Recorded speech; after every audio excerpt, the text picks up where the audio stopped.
What's up, everybody? Welcome back to BT Willa's Garage. Today we're going to be installing this 10.25 inch Dasaita head unit in the TRD Pro 5th Gen 4Runner.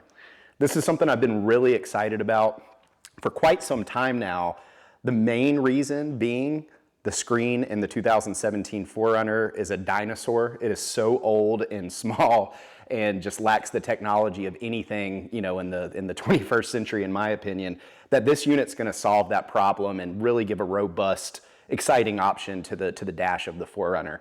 The other reason I'm excited is because I used a higher end line out converter that many of you may know called a LC2i Pro by Audio Control to convert my speaker signal down to a low signal for my subwoofer. I've got a pretty high end subwoofer set up, and that's not the best way to do it for a clean signal that doesn't clip. So this actually has a pre-out for subs that we're going to be able to hardwire an RCA directly from the head unit all the way to our JL750HD that will power now my 13.5 inch JLW7 in the ported box that we have in the trunk that I'll show you.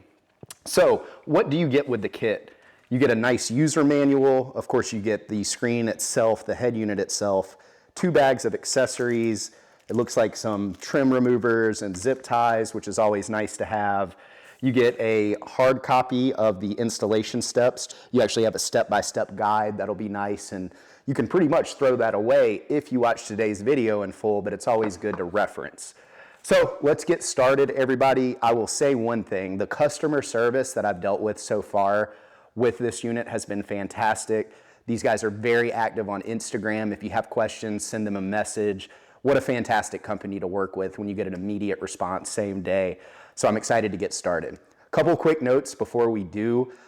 Because of the subwoofer setup and my amp being under my passenger seat, I've gone ahead and removed the passenger seat and disconnected my negative battery terminal. So always disconnect your negative before working on electronics. That's kind of 101 stuff, but be sure to do that before you get started and have your vehicle where you don't need to move it during the installation process. Make sure your hood opens, make sure your trunk opens, anywhere you need to be, make sure you have that clearance like we do here in the garage behind you.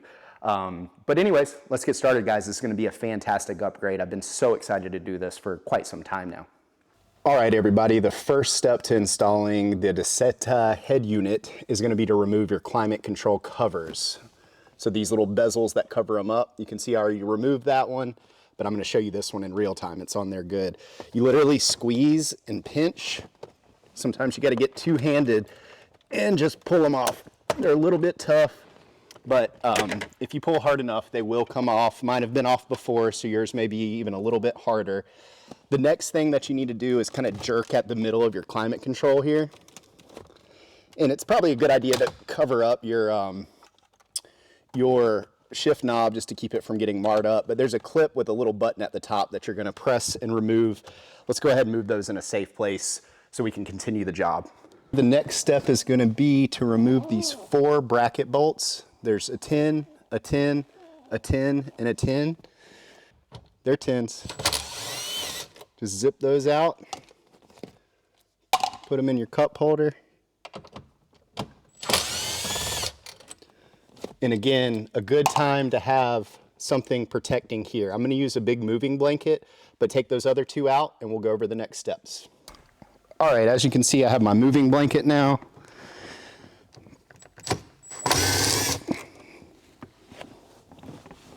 It's covering up my cup holder. All right, now the bracket's released. Let's go ahead and pull from the front, ever so slightly.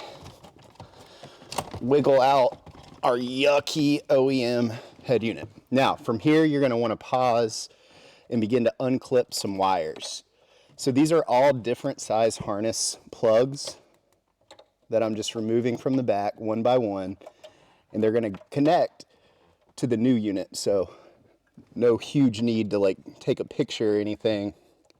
Those are already available online. As a matter of fact, I have taken one. But the clips all just unhook from the top and pull straight back. Just don't pull on the wires, pull on the white part of the clip. Got me? Good.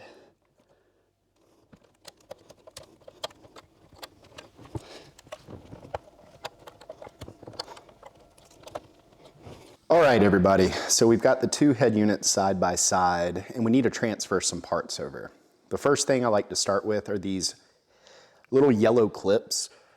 So if you get your finger behind them and pop up, let me see if I can show you on this one. So finger above, trim tool that comes with the kit. I just happen to have this one laying around.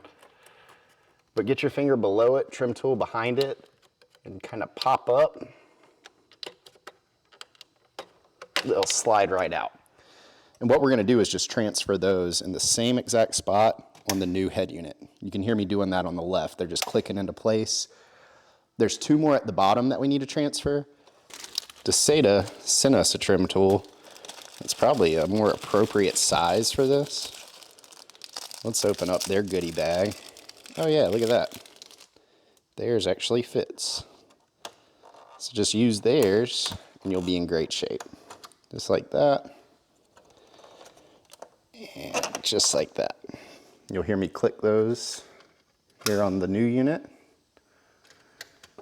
And they go either direction. Okay, so next we have this clip here that's actually mounted with these two little tiny Phillips screws. I'll put a link to this screwdriver kit you see on the left side of the screen in the description. I love these, especially if you deal with kids' toys or anything of that nature. They make it so easy to be able to get screws like this out. I'm gonna have to put a little bit more pressure on it. But you can see there, take those two screws off and transfer that to the other kit, the new head unit, if you will. That piece is important to clip our unit into the dash. So here I am transferring that bracket over. One thing worth noting is that this job is a lot easier if you do everything one for one. So if I take off a part, I put on that part on the new unit versus taking everything apart and trying to figure out what goes where. This job will be much friendlier to you if you do everything one to one. Moving back quickly to the old unit, we've got another one of those to do. Exact same process. Move this one from the old unit to the left side of the new unit.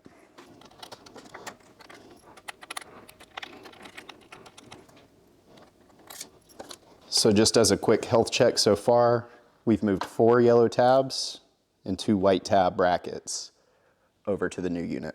So in this next shot, what I'll be doing is moving the brackets from the OEM unit to the new unit. So there's 10 millimeters on the side.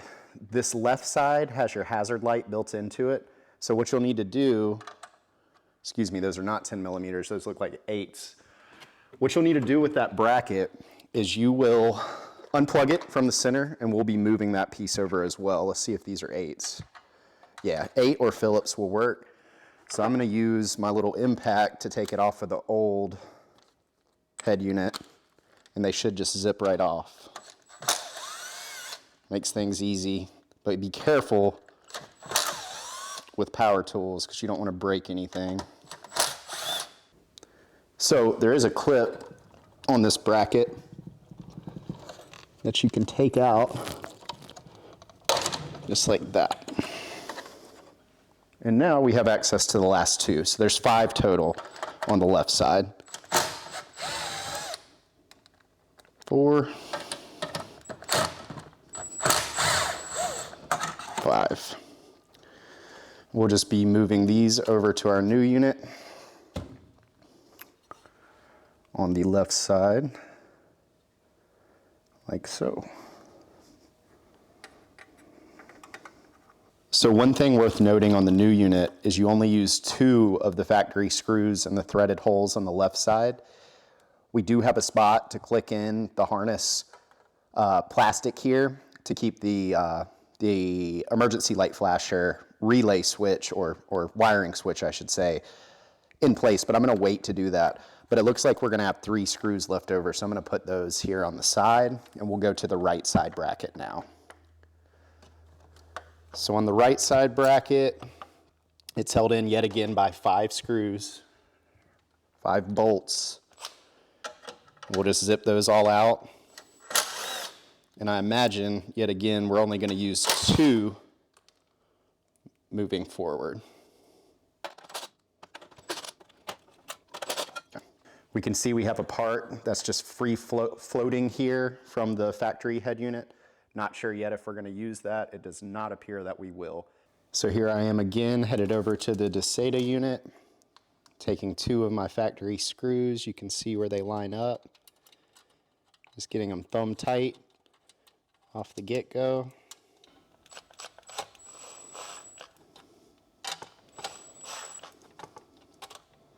So as it relates to the vents and removing the climate control knobs that you'll see here momentarily, I ended up reshooting this part of the video, so this is kind of random footage, but you can see behind the there's screws that are similar size to the ones that we removed off of the clips earlier that hold in the climate control knob cover, and you can see that kind of at the bottom of the screen here.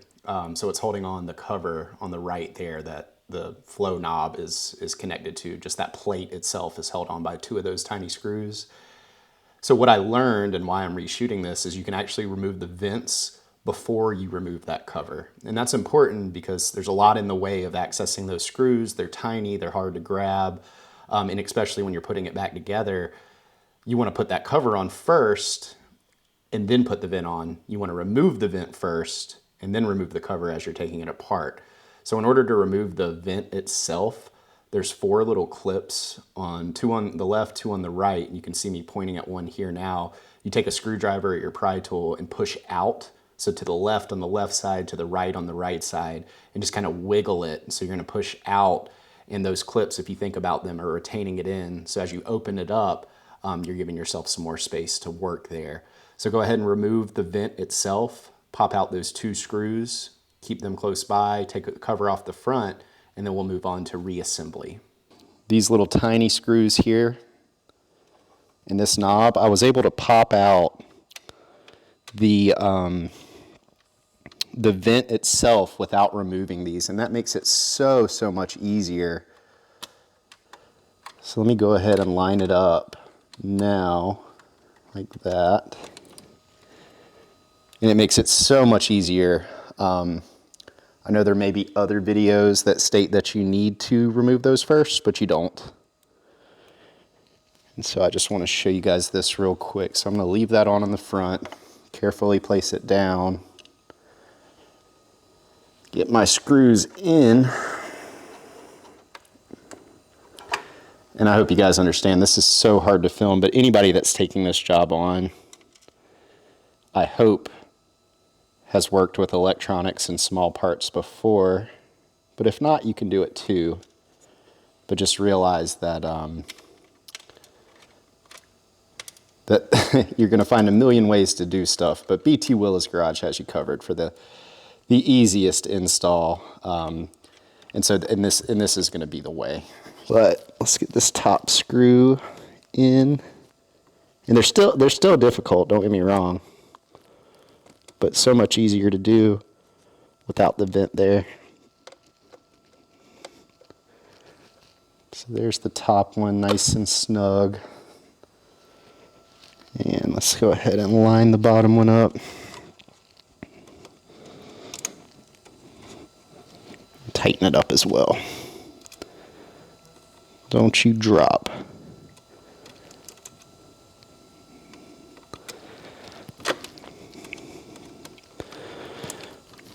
On a garage gear scale, I'd say don't have more than 2 or 3 before you get past this part at least. Now for the vent, super easy. The knob goes obviously where the dial is. Just kind of line it up. Being real easy on that plastic. Once you line it up, just pop it in. Just like that. Making sure our other one's seated. Now, the last part that we have to do is transfer the top piece. So to this point, we've done 4 yellows, 2 whites, 2 brackets. Oh, can't forget about the hazard light. That just pops out the front. We'll do that next on camera. Pushing the emergency flasher through, and we'll just transfer that over just the way you would think. Reverse order, just push it through, click it into place. On the old unit, there are 2 screws at the top, 2 of them. We're going to remove this top base plate. So if I can find my small Phillips, we're just going to, and keep in mind these are short threads, I've got these Swiss track, race deck, whatever they are, floors, and I'd have to pull the floor up to get these screws out, so be careful. I'm just going to take those out, and this top panel will come right off, like that. So again, we're back at the new unit, making sure we get this panel on correctly, and try to go down and up. Oh, that's a great fit. Beautiful fit. Screw holes line up. We'll get the right one started first. Want to get these nice and snug because we're going to have some bass moving through the car and we don't want anything rattling. That shouldn't be. If you removed your emergency flasher cable, you can push that back in, and just don't forget to connect it right back like it was. You'll know real quick when you push your flashers if you forgot to plug that in. Okay, so now that we're done with the pre-swapping of parts, the dedicated wiring guide here inside of your installation steps is going to have different wiring and send a different wiring kit depending on the year and the sound system that your 4Runner came with. So if you have non-JBL versus JBL, there's a difference. And then in 2014 to 2019, there's a difference between 2020 and 2023. So what we're going to do, since mine's a 2017, is open up our accessories cable kit. If I can figure out how to open it. Oh. And just kind of pull all this out and set it on the table. Okay guys, this is kind of the best lighting that I can get on this as far as the wiring is concerned. So I have a 2017 4Runner. Refer to the install directions so that you can make sure that you have the proper harness. So really the only things that we have plugged into the main head unit here are the harness that you can see through this black cable, and it has all of this coming off of it. From the harness, you need to connect your antenna. So that's just going to plug right there into the unit. I'm also installing this accessories kit here for my sub out, which is the green. The rear camera is fed off of this yellow. So the yellow, there's 2 yellows, 2 camera outs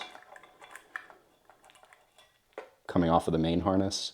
The one you want to plug into is the yellow that's connected to the box that has the gray and blue wires coming off of it. Can you see that there?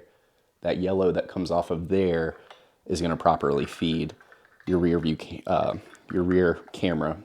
The box here that I used for the 2017 is RP5TY001. Off screen, there's other harnesses that simply go unused. So make sure you refer to yours, and depending on your year model, you may, use a different one, or if you've got a 2017, you know exactly what to use. But that's pretty much it in a nutshell. Not all of these plugs are going to be used in the install. Pretty much match anything up that fits. It's worth noting that I also have the USB hooked up that plugs into this 2-prong or 4-prong here, but I ran it through and it's sitting there waiting for me in the 4Runner. So I hope that this makes sense. This is one of the more difficult parts, I guess, of the job, is just taking the time to understand what are all these wires and how do I use them. You can also extend an HDMI off of the truck itself if you want to run, a PlayStation or a Fire Stick or anything like that. I'm going to opt not to do that and just use, Netflix or my phone directly off of the head unit if possible. But let's take this thing out and get it installed. All right, everybody, I am walking to the other side of the car and it is the moment of truth. Let's get this thing in. So again, a blanket is nice to have to lay the head unit softly on. Get it as close as you can to the harnesses itself. Here's that purple USB that I was talking about. So I'm actually going to move my blanket a little bit higher here and let that hang out there. So at this point, it's just a matching game. You can tell pretty quickly, you know, what goes where. And this is really hard to film, so I have faith that you guys can match up plugs. But it's just a matter of kind of getting lucky with picking sizes and going for it. So I may speed this part up. Just don't forget, you know, if you have a subwoofer, I'm gonna go blue to green here, so I don't forget to hook it up. And we'll just keep going. Trying to be easy on the equipment throughout the process.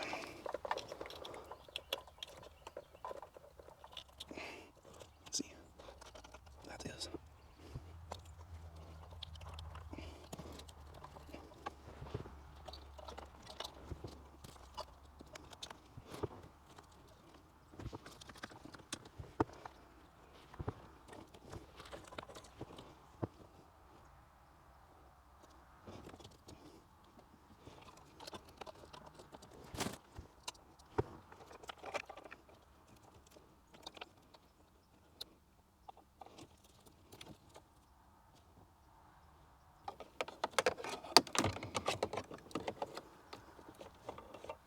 All right, I think that's everything.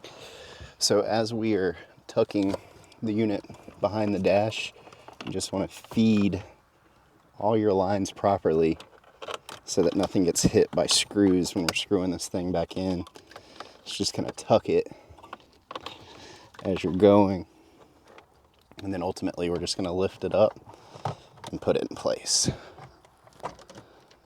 Oh, there's that USB. I forgot to plug it in. That dude's going to go right there.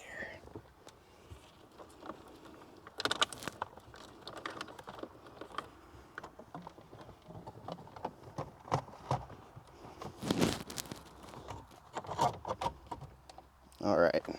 So here's a quick view, if you can see it, of everything that I hooked up. You'll notice I have a couple wires that just were not used, period.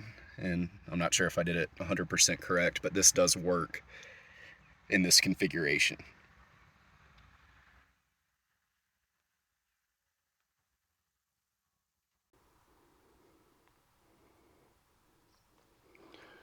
All right, here we go. The moment of truth.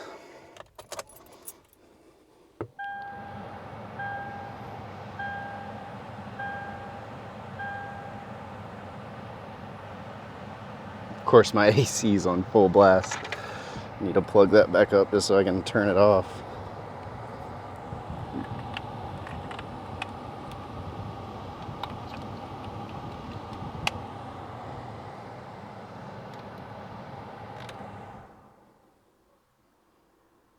That's good. It's picking up the CAN bus that the door's open. Starting up perfectly. Let's hit music. Goes to music. Hit home. Back. Navigation. That works. So what I'm going to do is hook this up to Wi-Fi and Bluetooth and give you guys a nice demo. But congratulations, everything worked. It's the exact reverse order, guys, for all of the stuff down low. So we'll just put all that back together and put those 4 bolts back in. So this is our AC control unit. Got 1 wire to plug in there. And these just use the retainer clips. Just give them a nice little hard push. Actually, sorry, before we do that, guys, we need to put the bolts in the head unit itself. So if you put them in your cup holder like me, grab those out. The bracket is flexible in a way, so just kind of move it around, get them lined up and started, and then we'll use either hand tools or power tools if you're crazy like me to zip these into place. One thing worth noting is that those tabs that we mounted in the back, remember those? They need to be set. So just make sure you're pushing everything hard enough for those to actually set into place. And what I mean by that is come up here, get them locked, and press. And you'll know when they seat properly, just like that. So let me grab my 10 millimeter and we'll finish the job.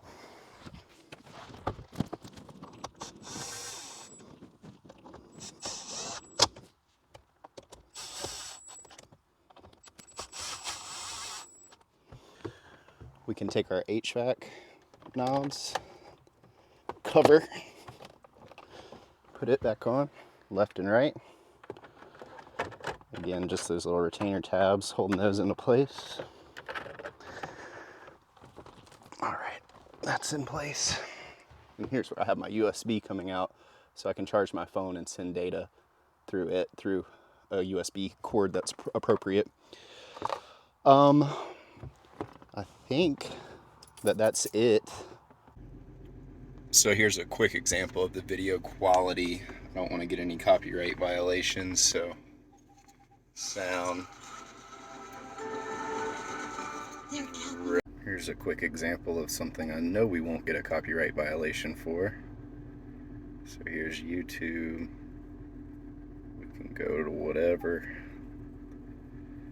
Start playing. So it does do a split screen that you can full screen. Let me skip that. So there's your boy. And here's the options.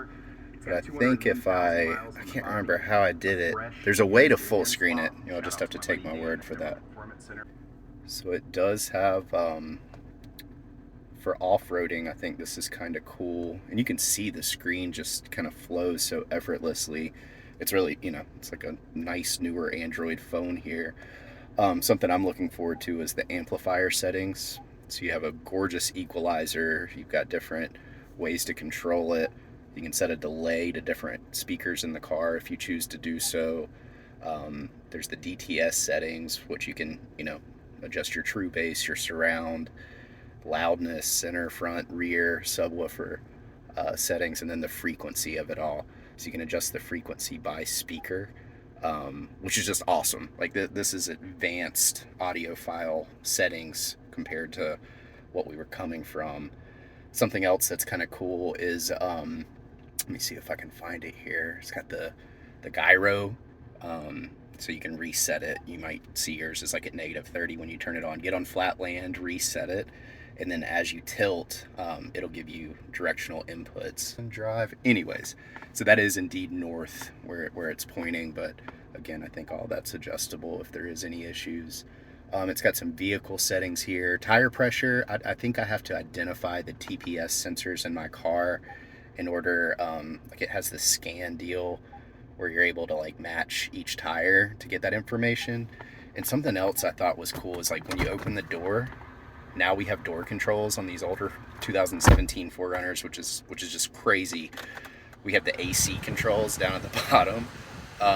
Just brings this thing up to 2024, 2025 really standards. Hulu, Netflix, all of that works. Screen mirroring, that USB, that I wired up and showed you guys earlier is important for that. You can change the background, the intro logo. You got Bluetooth music there. You want to do some math on how much you spend on this thing and how long it's going to take to pay for itself. One day, by the way. This thing's already like my new favorite toy. So I just wanted to give you guys just a quick little overview here of what we got. The navigational settings here. It looks like I need to sign into Google for a lot of this stuff.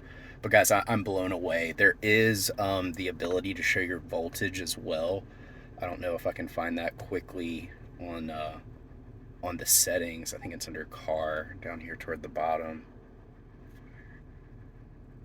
I think it's under here. Yeah, look at this. Now my voltage, which is kind of low, no, it's not that bad, 13.5 volts, is now constantly showing, because when I'm playing music in a parking lot or doing things like this, obviously it's important for you to to know that there is a trajectory display. Watch this. All right, older 4Runner, right? I throw it in reverse no matter where I am. There's my backup camera, and I have trajectory lines now. As I turn the steering wheel, I'm able to see where it's supposed to go, and I think you can even dial those in, put it in park, and we're right back where we were. So guys, I absolutely love this thing. I'm gonna get a couple weeks and probably do a follow-up review video of, you know, what I've learned, tips and tricks once I get to know it better. But highly recommend you buy it. I'm gonna put a discount code in the description that they're gonna update for me monthly, because they can only program discount codes on Amazon every month. So log down below this video, check the description, and save yourself some money. But I'll link this 10.25 inch screen as well as some of their other products in the description. And thanks to everybody that watched this. Let me guys know what you think after you install yours. This is so exciting. We're ready for a road trip now. Thanks for watching BT Willis Garage. Please consider subscribing and check out the other 4Runner content. I've been making these videos since 2017. You guys be good. Take care.